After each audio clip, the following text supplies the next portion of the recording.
이번엔 깊이 있는 분석이고요. 최마의 맞수다. 오늘 식품업종하고 그다음에 좀 전에도 언급이 많이 됐습니다만 전력 설비, 한국은행이 기준금리를 낮추면서 성장률 전망도 낮췄는데 이 분야는 어떤 영향을 받게 될지 한번 들어보도록 하겠습니다. 유안타증권의 손현정 애널리스트와 함께하겠습니다. 어서 오십시오. 안녕하세요. 네. 손 애널리스트는 독특한 이력을 가지신, 이미 다 알고 계시겠지만 방송을 하셨던, 진행도 하셨고, 근데 이제 전공이나 역량을 살리셔서 증권사 애널리스트로 이직을 하셨는데, 일단은 방송을 좀 아시는 분 같아서 그런지 타이틀 제목이 리포트 제목인 것 같은데, 못 산 당신을 위해 목표가 131만 원. 네. 삼양식품 리포트 맞습니다. 게재하신 거죠? 네. 대단한데 어떤 의미인가 이게? 그러니까 1분기 실적이 예상보다 더 좋았었잖아요. 네. 눈높이가 되게 올라갔었는데도 그걸 뛰어넘는 실적을 보여주다 보니까 저뿐만이 아니라 많은 하우스에서 아마 목표가를 다 상향 조정을 했을 겁니다. 그래서 이제 지금도 늦지 않았다. 지금이라도 사도 된다라는 걸 말씀드리고 싶어서 사실 그렇게 야심차게 썼는데 다른 하우스에서도 170만 원도 나왔더라고요. 그래서 조금 아쉽긴 했지만 네, 말씀드리고 싶었던 의미는 이렇게 좀 지금도 늦지 않았고 앞으로도 계속 볼 수 있는 성장주다라는 점이었습니다. 네. 자, 근데 일각에서는 아직도 삼양식품과 삼양사를 혼돈하거나 연관성을 지을 수 있어. 이게 지주사인가? 전혀 관계가 없는, 전혀 관계가 없어요. 그러니까 삼양식품의 주가가 물론 삼양사가 나쁘다는 건 아닌데 삼양식품의 어떤 이슈를 그쪽으로 연결하는 것은 틀린 거다. 요건 한 번 더 말씀드리고 왜냐하면 저도 자꾸 까먹어서 그래요. 네.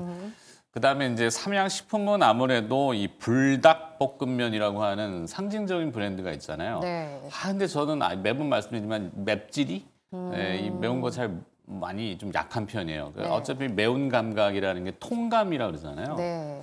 그걸 별로 즐기지는 않아서. 네, 근데 전 세계적으로는 대단한 글로벌 선호도가 많은 아직도 지금 붐입니까? 네, 그렇습니다. 그러니까 이게 비단 아시아 지역뿐만 아니라 네. 사실 라면이 주 문화가 아니었던 미국, 유럽, 서양까지 퍼질 수 있는 문화라는 게 사실은 더 업사이드가 열려 있다라는 걸로 연결이 되거든요. 근데 말씀해 주신 것처럼 이 불닭이라는 브랜드 자체가 경쟁력이 있는 게 이 IP의 확장 속도를 계속 빠르게 이제 나타내고 있기 때문입니다. 그런데 이제 1분기 실적만 보더라도 미국에서 이 불닭 가루 같은 경우에는 또 쇼티지가 났었거든요. 그래서 불닭 가루? 까르보? 네. 불닭 볶음면이 저희가 많이 알고 있는 라면이고 그 다음으로 또 대박이 나온 게 불닭 까르보나라라고 해서 그러니까 국물이 없이? 네. 두 개 다 국물이 없지만 약간 맵찔이라시면 좀 드셔볼 수 있는 약간 까르보나라 맛이 날 수 있는 로제 파스타 느낌이라고 보시면 될 것 같아요. 신제품. 네. 그래서 그런 것들이 이제 미국에서 상당히 잘 팔리는데 그만큼 수요가 계속 올라오고 있어서 지금 풀캐파로 다 돌리고 있는 중이거든요. 네. 현지 생산은 안 하나요? 삼양은 미국에는 없습니다. 그리고 다 지금까지는 국내 생산이고요. 2027년부터 중국의 신공장을 세우게 됩니다. 중국에? 네, 중국에 세우게 됩니다. 그래서 그런 것들을 지금 계속 수요가 올라오고 있다라는 걸 체크하면서 어쨌든 이 불닭볶음면이 퍼졌을 때가 MZ세대들부터 이제 유튜브나 이런 컨텐츠를 통해서 터지게 된 거잖아요. 그래서 재미를 주면서 또 맛을 먹어봤는데 우리가 알고 있었던 국물 라면이 아니라 이 비국물 라면이 우리의 문화하고도 맞구나라는 게 이제 결합이 된 거죠. 저는 이런 걸 보면서 사실은 제2의 코카콜라라고 생각을 하고 있습니다. 그래서 우리나라의 오리지널 푸드가 사실 월드 푸드가 된 거는 전 사실상 처음이라고 보고 있거든요. 근데 그런 것들이 이제 시작이고 미국과 유럽 점점 글로벌적으로 시장 파이가 큰 곳으로 전파가 되기 시작하면서 지금은 공급자 우위 환경에서 없어서 못 파는 상황이잖아요. 그래서 하반기에 밀양 2공장을 더 증설을 하는 거고요. 그러면 P와 Q가 함께 올라가면서 매력적인 성장주가 음식료 안에서도 탄생했다라는 이례적인 사례라고 말씀드릴 수 있을 것 같습니다. 네. 자, 일단 신제품과 현지화 전략, 또 기호도의 변화 이런 것들이 삼양식품이라고 하는 어떤 식품회사의 한계를 뛰어넘는 멀티플의 확장 이렇게 언급을 하시는군요. 불닭볶음면에는 닭이 들어가나 근데? 소스에는 조금 영향을 수 있을까요? 소스는 불닭 소스가 지금 IP로 역시 확장을 하고 있는데 네. 닭이 들어가는지는 잘 모르겠습니다. 그러게요. 궁금하네요. 네. 갑자기 궁금해졌어요. 네. 요즘 뭐 브라질의 또 조류독감 때문에 닭 네, 사태도 많이 있고 원재료에는 닭이 없는 걸로 알고 있습니다. 그러니까 이 원재료의 수급이나 이게 또 기업 입장에서는 조금 영향을 받을 수 있잖아요. 음식료는 다 그렇죠. 그렇죠. 네. 라면이면 아무래도 소맥분, 맞습니다. 뭐 밀가루, 네. 그다음에 뭐 거기 뒤에 임금지 보면은 이제 많이 나오잖아요. 네네. 그런 거에 영향 변동성은 아직 포착되는 게 없죠. 사실은 원재료가 되게 중요한 C의 요인일 수가 있는데 최근 들어서 이제 우크라이나 전쟁 때 2022년도에 이제 소맥뿐만 아니라 뭐 대두나 옥수수가 가격이 상당히 많이 올랐다가 지금은 하향 안정화되고 그쵸. 있는 상황이었어요. 사실 작년 하반기부터 가격이 떨어졌었는데 원달러 환율이 너무 높다 보니까 우리는 다 70% 수입을 하거든요. 그래서 이 원화를 환산해서 수입 단가로 보면은 많이 이제 스프레드를 개선시키지 못했던 건데 또 말씀하신 김에 또 하반기 전망을 설명을 드리면 원달러 환율이 떨어질 가능성이 높잖아요. 네. 그러면 지금 곡물의 선물 가격도 떨어지고 있는 구간에 사실은 환율이 떨어지게 되면 기업들의 뭐 삼양뿐만 아니라 여러 업체들의 스프레드가 더 개선될 수 있는 수익성이 거죠. 더 나아질 네. 수 있는. 근데 삼양식품 같은 경우에 사실은 수출주기 때문에 네. 원달러 환율이 또 떨어지는 게 마냥 좋지만은 더 않습니다. 많이 팔면 되죠. 네, 맞습니다. 그게 정확하고요. P와 Q를 네. 뭐 늘리면 되는 맞습니다. 거죠. 그래서 수량으로 계속 넘쳐나는 그런 성장주기 때문에 조금은 다른 컨셉으로 이제 음식료 전체는 방어 컨셉으로 보시더라도 이 삼양식품 같은 경우에 성장주로 보시면 네. 투자하시는 데 도움이 될 것 같습니다. 오케이. 자, 그럼 좀 이제 확장시켜서 일단 삼양식품은 131만 원 TP 타켓 프라이스를 이제 제시하셨고 지금 현재 가격은 110만 원대. 네. 그러면 나머지 이제 K푸드의 또 영역으로 농심, 풀무원 이런 것들은 어떻게 지금 상황 파악이 되나요?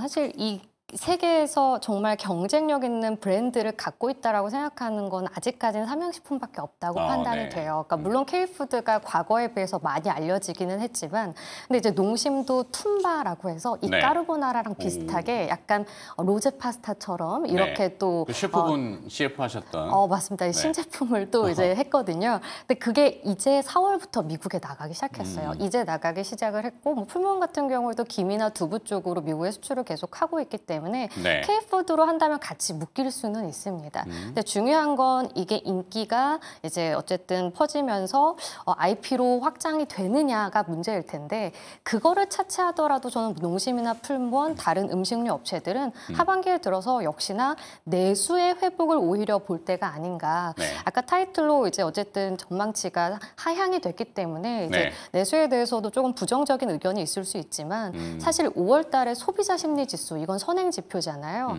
6개월 만에 100을 넘어섰습니다. 네, 오랜만에 네. 좀 회복세를 보였죠. 사실은 그런 걸 보고 또 이제 조기 대선이 이제 곧 될 거고 그러면은 또 추경도 조금 미뤘잖아요. 네. 그러면 사실은 소비를 진작시킬 만한 정책들이 저는 많이 나올 수 있다고 보고 있어요. 그러면 음식료가 전체적으로 내수가 살아나면서 또 방어 컨셉으로서 괜찮지 않을까 이렇게 판단을 하고 있습니다. 네.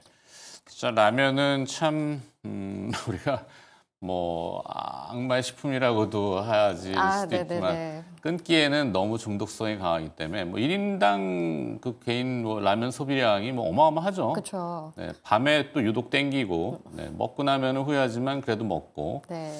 자, 이 이제 라면을 만드신 분은 노벨 평화상 줘야 된다 뭐 이런 얘기도 저희가 우스갯소리로 하는데 자, 일단은 그럼 식품업계 전반적으로 그 레토르트 식품이라고 하는 냉동식품 이거의 매력도가 그래도 미국에서 뭐 우리 한때 만두 같은 것들 뭐 이런 것들 CJ 쪽은 커버를 안 하고 하시나요? 있습니다. 하고 계세요? 커버를. 네. 그쪽은 아직 특별한 포착되는 게 CJ제일제당도 만두도 그렇고 네. 뭐 피자도 사실은 유통사랑 냉동 같이 피자. 함께 하고 있어요. 그래서 점유율은 1등이기는 합니다. 근데 네. 이제 만두의 경쟁력이라던가 피자의 경쟁력이라는 게 일단 오리지널 푸드가 아니기 때문에 경쟁이 굉장히 심화되어 있는 상황에서 조금은 엣지를 내기 좀 어려운 아이템이긴 해요. 그래서 CJ제일제당이 사실 꾸준히 따박따박 좀 숫자를 내고 있는 기업이긴 하지만 있지만 뚜렷한 모멘텀을 찾기 위해선 좀 하반기로 가야 됩니다. 네. 그 부분은 뭐 내수의 회복도 있을 거고 사실 1, 2분기 실적은 식품이나 바이오 쪽에서도 계속 지지부진한 흐름을 보여주고 있고 연결로 붙는 대한통운 같은 경우에도 최근에 실적이 계속 안 좋았기 때문에 네. 전체적인 연결 실적은 계속 부진할 수밖에 없는 상황이어서 신저가를 경신했었잖아요. 그래서 그런 걸 보더라도 뭔가의 돌파구가 필요한데 사실은 그러기 위해서는 하반기로 가야지 좀 실적이 개선되지 않을까 이렇게 판단하고 있습니다. 좋습니다.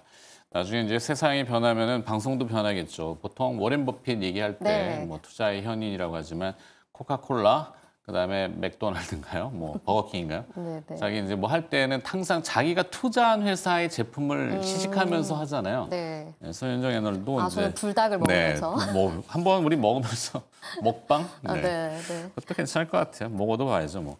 자, 이제 식품은 요 정도 하고 아까 환율 얘기하고 수익성 얘기는 해주셨으니까 네, 네. 전력기기 독특한 이력입니다. 식품, 네. 음식료하고 전력기기를 동시에 커버하시는. 맞습니다.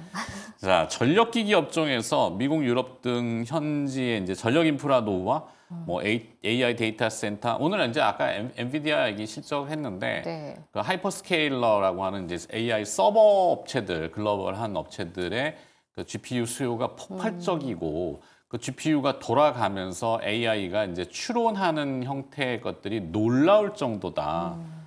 사실은 좀 겁날 수도 있어요. 네. 뭐 AI가 요즘 사람 명령도 거부하는 사례가 그럴 수 나왔다잖아요. 있죠. 네. 자, 이게 이제 전력을 엄청나게 빨아들이는 건데, 와, 어떻게 감당하려고 그럴까라는 생각도 드는데, 산업이나 뭐 기업 측면에서 좋겠죠.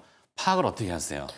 없었던 수요가 새롭게 생기는 거기 때문에 사실은 과거에 없었던 사이클이라고 보고는 있습니다. 네. 근데 이 전력 설비라는 게 애초에 원래 이제 10년, 20년마다 오는 사이클이 있기는 하거든요. 네. 왜냐면 이건 변압기나 이런 것들의 수명이 있기 때문입니다. 그래서 한 20년 정도의 이런 사이클이 온다고 하면 그 초입이 22년 말부터였으니까 23년, 24년에 상당한 수요가 나타났었고 그런 것들이 숫자로 발현이 된 게 작년부터 라고 보시면 될 것 같아요. 네. 그런데 그 교체 수요만 하더라도 사실은 굉장히 쇼티지가 났습니다. 과거보다 전력을 더 많이 필요로 하기 때문에 근데 여기에 새로운 수요가 AI가 또 데이터 센터가 이제 붙게 된 거죠. 근데 아시다시피 올해 연초에 조금 멀티플이 훼손이 됐었던 거는 이 데이터 센터의 회사들이 아무래도 캐펙스를 조금 줄이겠다라는 네. 얘기가 나왔었죠. 그러면서 계속해서 조금 노이즈는 있다가 다시금 없었던 게 생기는 거는 분명하다라는 확신이 나오고 또 마침 1분기 실적들이 역시나 아직은 데이터 센터가 붙지도 않았는데 송배 전망의 수요만으로도 지금 넘쳐나고 있는 상황이다. 2030년까지의 수준은 다 받고 있다라는 게 모든 초고압 변압기 회사들의 공통적인 의견이거든요. 네. 그래서 피크아웃은 아직 멀지 않았을까라는 생각을 한다면 다시금 멀티플을 더 줄 수 있다라는 논리로 가게 되는 것 같습니다. 그래서 이제 엔비디아가 어쨌든 또 강력한 실적을 또 보여줬고 네. 거기서 말씀하신 대로 그런 부분들을 언급을 하면서 전력 수요가 상당히 올라올 거라는 건 자명한 사실인 것 같고요. 여기서 더 플러스 신재생도 있습니다. 네. 그래서 물론 지금 이제 미국에서는 조금 정책적인 변화가 있기는 하지만 유럽이나 또 분산 에너지 정책으로 가는 우리나라 같은 경우에도 사실상 신재생의 발전원이 필요할 수밖에 없는 환경이거든요. 그렇게 되면 이것도 신규 수요와 또 여러 가지 폭발할 수 있는 그런 낙수 효과가 있을 겁니다. 네. 그럼 변압기, 전선 이런 전력 인프라 업체들은 계속해서 호황을 나타낼 수가 있는데 여기서 어떻게 또 엣지를 내느냐. 그러니까 증설을 해서 이걸 다 준비를 해서 수주를 많이 받느냐. 아니면 우리가 할 만큼만 하느냐에 좀 차이가 있겠죠. 거기서 그렇죠. 이제 실적에 따라서 조금씩 달라질 수 있는 거고. 그래서 작년에는 정말 바스켓으로 다 같이 갔던 투자라고 한다면 올해는 그러한 움직임이 조금씩 가시화되고 있기 때문에 약간의 선별적인 투자가 필요하다고 판단을 하고 있습니다. 네. 뭐 이렇게도 이해해 볼 수 있겠네요. 요즘 바이오를 보면은 어떤 원료 의약품이 있고 그다음에 질병의 원천이 몸속에 있으면 거기까지 양리를 전달해야 되니까 전달하는 그거 가지고 체계들이 많이 이슈가 되잖아요. 그러니까 전력도 생산하는 곳과 수요하는 곳으로 보내야 되는 송전. 그럼 한 번에 빡 보내야 되니까 승압을 해야 되고 승압하는 과정에서는 중간에 변전하는 소에서 뭐 애자, 도자 뭐 이런 또 용어들이 있잖아요. 네. 깨지고 이게 수명의 연한이 다 돼서 교체를 해야 되는 게 빨라지고 있구나. 네, 맞습니다. 오케이. 근데 너무 미국이나 유럽이 노후화되어 있는 게 사실이거든요. 네. 그러니까 우리나라도 노후화되어 있는 것들이 있지만 그들 지역들은 더 넓은데도 훨씬 더 노후화된 게 있기 때문에 계속해서 정책적으로 드라이브를 걸고 있는 거죠. 네, 거기는 또 원자력 발전이라고 하는 또 에너지 네. 창출원을 발전원을 또 새롭게 만들기도 하고요. 그렇죠. 자, 스페인 정전 사태. 뭐 원인은 아직도 모호하다고 하는데 한때는 발전소에 해킹 뭐 이런 것도 사고가 있었던 것 같은데 유럽 쪽으로 가는 전력기기 수출 이거는 어떨까요, 동향이? 여러 가지 이제 원인이 있을 수 있겠지만 좀 대표적으로 노후화된 그런 송전망이라고 보시면 더 좋을 것 같아요. 그래서 어쨌든 말고 봤더니 막 쥐가 갉아먹어서 쥐 한 마리 때문에. 네, 아무래도 이제 수명이 다 했고 이제 국가 간의 전력을 이동하는 데 있어서 약간 열기가 많이 올라갔던 것 같아요. 온도에 네. 이런 것도 있었을 거고. 근데 그런 것들 때문에 더 효율적인 송전과 배전을 어떻게 잘하느냐가 지금 대두가 되고 있는데 네. 그럼 이 전선과 변압기를 쓸 때도 더 기술력이 높은 업그레이드된 제품으로 교체를 하는 게 지금 최근의 그렇죠. 추세거든요. 그렇게 된다면 당연히 우리나라 업체들한테도 당연히 러브콜이 올 수도 있는 거고 우리나라 잘하니까. 그렇죠. 우리나라가 특히 초고압 쪽으로는 플레이어가 별로 없는데 HD 현대엘렉트릭이나 효성중공업이 굉장히 잘하고 있습니다. 이게 한때 우리가 왜 막 전봇대 또 얘기 비하는데 네네네. 전봇대에 보면 전선 막 통신선 다 예. 걸쳐 있잖아요. 예. 건물 사이 그거를 이제 다 지하로 지중하로, 매립하는 그렇죠. 예, 그거를 네. 했기 때문에 네. 아마 이런 노하우들이 좀 많이 생겨났던 거 아닌가 싶긴 맞습니다. 하네요. 그래서 그렇게 말씀해 주신 김에 이제 선진국은 그런 교체 수요랑 그리고 더 높은 기술력을 갖고 있는 제품으로 바꾸는 거고요. 네. 말씀하신 그런 이제 지중화 작업이 아직 안 되어 있는 뭐 개도국들도 있잖아요. 그래서 그런 기업들로도 또 안정적인 수주들도 같이 나오고 있는 상황이다라고 네. 보시면 좋을 것 같습니다. 알겠습니다. 자, 이제 시간 관계상 대충 또 결론은 가야 되는데 요즘 뭐 정책 관련돼서는 뭐 에너지 대개나 네. 뭐 이런 것들이 뭐 워낙 많이 나오니까 그렇죠. 이게 또 산업에는 긍정적이면 긍정적이지 뭐 악영향을 줄 건 없잖아요. 그렇죠. 굉장히 긍정적이죠. 그죠? 근데 이제 어떻게 될지는 모르겠지만 어쨌든 이제 정책에 따라서 이제 에너지 3법이 이미 좀 통과가 되었고 이게 네. 10년짜리의 정책을 공식화한 거라는 점에서 사실상 상당히 이제 국내 쪽에 수요도 많이 늘어날 수 있다는 거를 이제 확인시킬 수 있는 정책이라 보고 있습니다. 네. 자, 오늘 두 부류를 해줬어요. 식품, K푸드라고 하는 부류와 그다음에 전력 설비. 어떤 선택상의 비중이라고 해야 될까요? 그 안에서 네. 또 탑픽 뭐 이런 것들이 정해진 게 있는지. 다 통틀어서 탑픽을 말씀드리기 조금 어려울 것 같고 음식료 안에서는 삼양식품이고요. 그래서 131만 원. 네. 그렇습니다. 그리고 전력기기 안에서는 제가 초고압에서는 효성중공업을 가장 선호하고요. 근데 네. 오늘 마침 또 주가가 근데 너무 가서 그러게요. 근데 그 이유는 사실 업사이드가 더 있기 때문이다라고 짤막하게 말씀을 드리고요. 그리고 제가 일진전기와 산일전기를 같이 커버를 하고 있는데 네. 이 기업들은 올해 증설 효과가 나타나는 기업들입니다. 그래서 이 종목들도 같이 보시면 좋을 것 같습니다. 일진전기하고 산일전기. 산일전기입니다. 네. 네, 산일전기는 상장이 얼마 안 돼서 좀 낯설 수 있지만 네. 많이들 얘기를 하시더라고요. 맞습니다. 효성중공업, 일진전기, 네. 산일전기 그리고 삼양식품. 네. 131만 원은 뭘까요, 그게? 사실 엣지를 내고 싶어서 130이 아닌 오케이. 131로 했다라고 보시면 좋을 것 같습니다. 갑자기 궁금했어요. 네. 네. 다음 기회에 한 번 더 오시도록 하겠고요. 유안타증권의 손현정 애널리스트였습니다. 오늘 고맙습니다. 감사합니다.